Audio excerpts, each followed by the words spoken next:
Hi friends, welcome back to Complete Medical Coding. Today let's learn the topic compliance and regulatory. You will be getting 4 to 5 questions from this session. It's a mandatory session that you need to answer, and it's easy to score marks also. Okay, so let's discuss few guidelines, few terms, few important terms from compliance and regulatory, and few questions.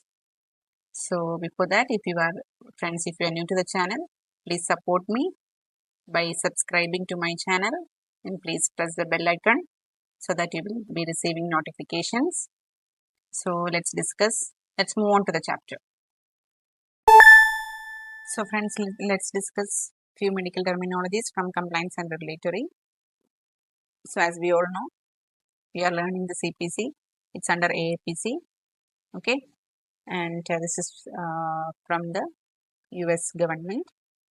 So few terminologies or few compliances that we need to learn under the US federal government, under the US government. So let's discuss all those in this chapter. What do you mean by HIPAA? What is HIPAA? HIPAA. Full form is Health Insurance Portability and Accountability Act. What is HIPAA? It means protecting individuals' medical records and other personal health information. The confidentiality of the patient's information.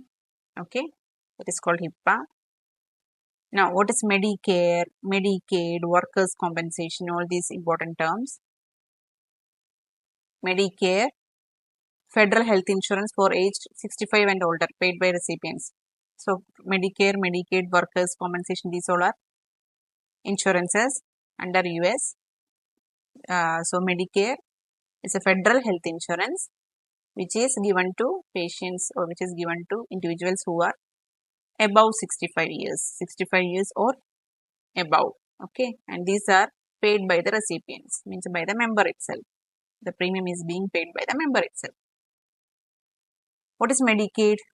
Medicaid is a joint federal and state program that helps cover medical costs for limited income and resources.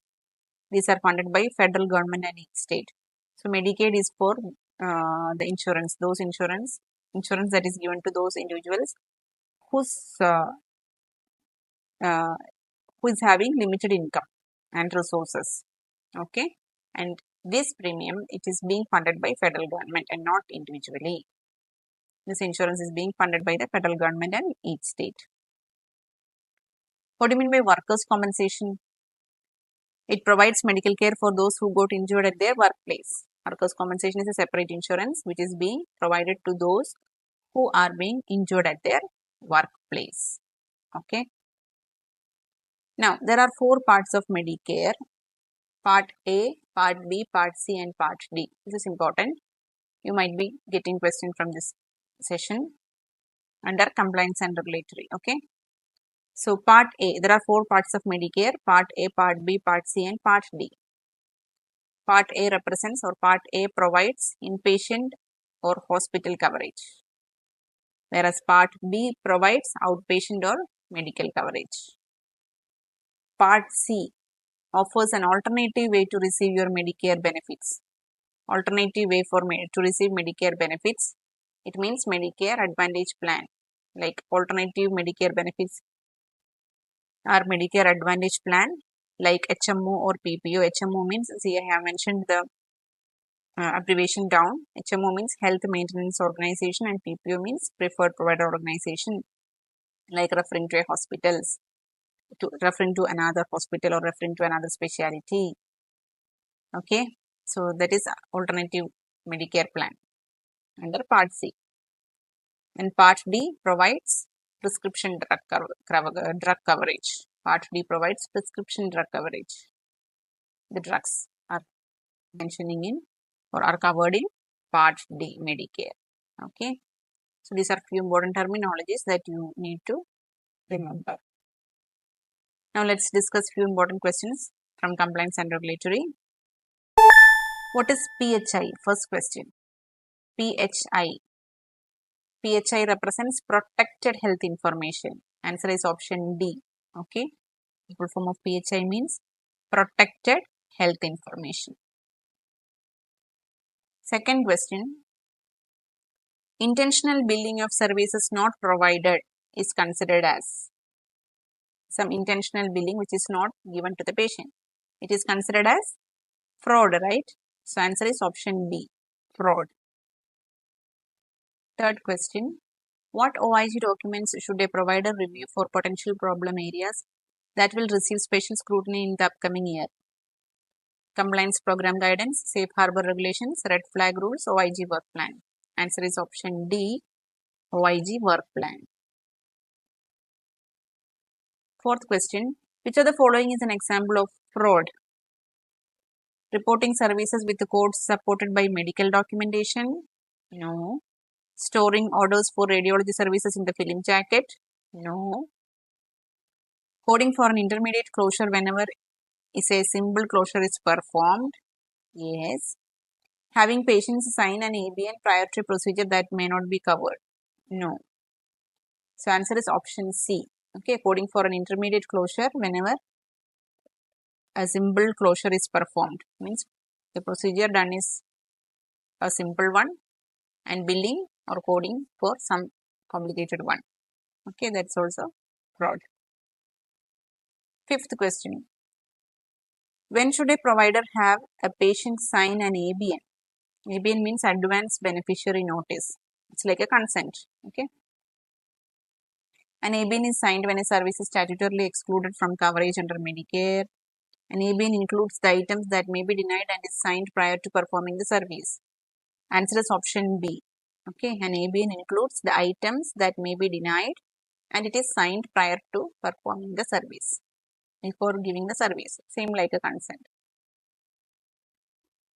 ABN is signed when the service is covered under Part B fee schedule. No. ABN is signed prior to treating a patient who requests emergency services that might not be covered. No, this is not for emergency, but this is ABN means it includes items that is denied, that is rejected, and is signed prior to performing the service because the patient has to pay, right? That is why an ABN is signed, advance beneficiary notice. Sixth question. Which of the following is a benefit of electronic claim submission? Privacy of claims, security of claims, timely submission of claims. None of the above. Which is the answer? Option C, timely submission of claims. That is the benefit of electronic claim submission. Seventh one, which of the following is an example of electronic data? A digital X-ray, an explanation of benefits, an advance beneficiary notice, a written prescription. Electronic data, this is simple, right? Answer is option A digital X-ray. That's an example of electronic data. Which of the following, eighth question, which of the following health plans does not fall under HIPAA? Medicaid, Medicare, workers' compensation, private plans. Which is not covered under HIPAA? It is workers' compensation, option C. Okay, workers' compensation is not fall under HIPAA. Ninth question. Guidelines from which of the following code sets are included as part of the code set requirements under HIPAA? CPT, ICD-10-CM, HCPCS Level 2, ADA Dental Codes. Answer is option B, ICD-10-CM. ICD codes are, guidelines from ICD codes are included as part of the code set under HIPAA. Okay. 10th question. Local coverage decisions are published to give providers information on which of the following? Information on modifier used with procedure codes, a list of CPT and HCPCS Level 2 codes representing covered procedures, fee schedule information listed by CPT code, medical necessity exclusions to coverage. Answer is option D, medical necessity exclusions to coverage. So friends, these are few questions, important questions from compliance and regulatory. So you can expect, I think around 4 questions you will be getting from compliance and regulatory. You can easily score marks also.